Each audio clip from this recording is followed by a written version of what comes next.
Assalamualaikum warahmatullahi wabarakatuh. Perkenalkan, nama saya Daya Ferbianti. Saya kelas 9. Saya di sini akan menjelaskan bab 6 tentang bela negara dalam konteks Negara Kesatuan Republik Indonesia.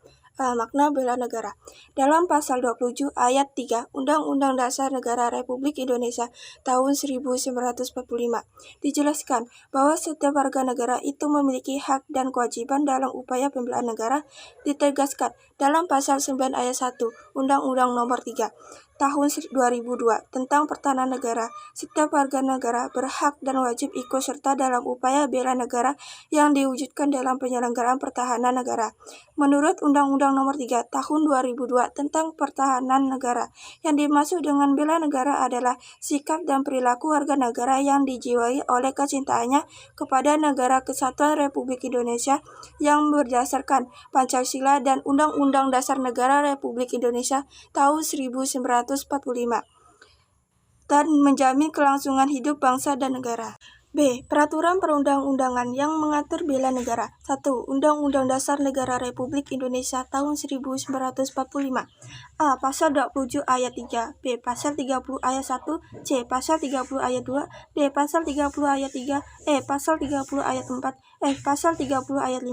2. Ketetapan MPR. A. Ketetapan MPR RI Nomor 4 MPR 2000 tentang pemisahan TNI dan Kepolisian Negara Republik Indonesia. Berdasarkan ketetapan MPR tersebut, TNI dan Polri secara kelembagaan terpisah dengan peran dan fungsi masing-masing. Peran dan fungsi tersebut diantaranya sebagai berikut. 1.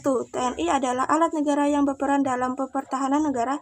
2. Kepolisian Negara Republik Indonesia adalah alat negara yang berperan dalam memenuhi keamanan. 3. Dalam hal terdapat keterkaitan kegiatan pertahanan dan kegiatan keamanan, TNI dan warga negara Republik Indonesia harus bekerja sama dan saling membantu. B. TAP MPR RI Nomor 7 MPR 2000 tentang peran Tentara Nasional Indonesia dan peran Kepolisian Negara Republik Indonesia. Peran TNI. 1. Sebagai alat pertahanan negara Kesatuan Republik Indonesia. 2. Sebagai alat pertahanan negara bertugas pokok menegakkan kedaulatan negara. 3. Melaksanakan tugas negara dalam penyelenggaraan wajib militer bagi warga negara yang diatur dengan undang-undang. 3. Undang-Undang A. Nomor 2 Tahun 2002, B. Nomor 3 Tahun 2002, C. Nomor 34 Tahun 2004, D. Nomor 39 Tahun 1999, E. Nomor 23 Tahun 2014. C. Perjuangan mempertahankan Negara Kesatuan Republik Indonesia. 1. Perjuangan fisik mempertahankan Negara Kesatuan Republik Indonesia NKRI. Ancaman terhadap keutuhan Negara Kesatuan Republik Indonesia setelah diproklamasikannya kemerdekaan Indonesia pada tanggal 17 Agustus 1945 adalah kedatangan Belanda ke Indonesia. Berikut merupakan sebagai perjuangan melawan Belanda secara fisik untuk mempertahankan kemerdekaan. A. Insiden bendera di Surabaya. B. Peraturan 5 hari di Semarang. C. Pertempuran Surabaya tanggal 10 November 1945.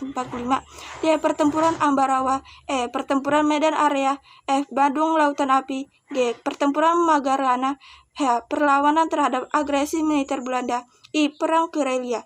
2. Perjuangan mempertahankan Negara Kesatuan Republik Indonesia melalui jalur diplomasi. Perjuangan melalui jalur diplomasi ini dilakukan melalui berbagai perundingan terutama dengan Belanda. Berikut ini beberapa perundingan yang dilakukan oleh Indonesia dengan Belanda pada masa revolusi kemerdekaan. A. Perjanjian Ligerjati. B. Perjanjian Renville. C. Perundingan Riau-Merian. D. Konferensi Meja Bundar. 3. Ancaman terhadap Negara Kesatuan Republik Indonesia. Ancaman adalah setiap usaha dan kegiatan, baik dari dalam negeri maupun luar negeri, yang dinilai membahayakan kedaulatan negara, keutuhan wilayah negara, dan keselamatan segenap bangsa. Ancaman terhadap bangsa dan negara Indonesia terdiri atas ancaman militer dan ancaman non-militer. A. Ancaman dari dalam negeri. B. Ancaman dari luar negeri. D. Semangat dan komitmen persatuan dan kesatuan nasional dalam mengisi dan mempertahankan NKRI. 1. Upaya mengisi dan mempertahankan NKRI, Negara Kesatuan Republik Indonesia, yang diproklamasikan pada tanggal 17 Agustus tahun 1945, mempunyai tekad untuk mempertahankan dan menegakkan kemerdekaan serta kedaulatan bangsa dan negara berdasarkan Pancasila dan Undang-Undang Dasar Negara Republik Indonesia tahun 1945. Dalam pasal 27 ayat 3 Undang-Undang Dasar Negara Republik Indonesia tahun 1945 dijelaskan bahwa setiap warga negara itu memiliki hak dan kewajiban dalam upaya pembelaan negara. 2. Perwujudan bela negara dalam berbagai aspek kehidupan. Upaya pembelaan negara pada dasarnya didorong oleh rasa cinta terhadap tanah air, sikap rela berkorban untuk kepentingan bangsa dan negara, serta mampu mempertahankan persatuan dan kesatuan juga keselamatan bangsa dan negara di atas kepentingan pribadi atau golongan. Berikut ini beberapa contoh partisipasi masyarakat dalam upaya pembelaan negara dalam berbagai bidang. A. Ideologi. B. Politik dan hukum. C. Ekonomi. D. Sosial budaya. E. Pertahanan dan keamanan. Sekian dari saya. Terima kasih.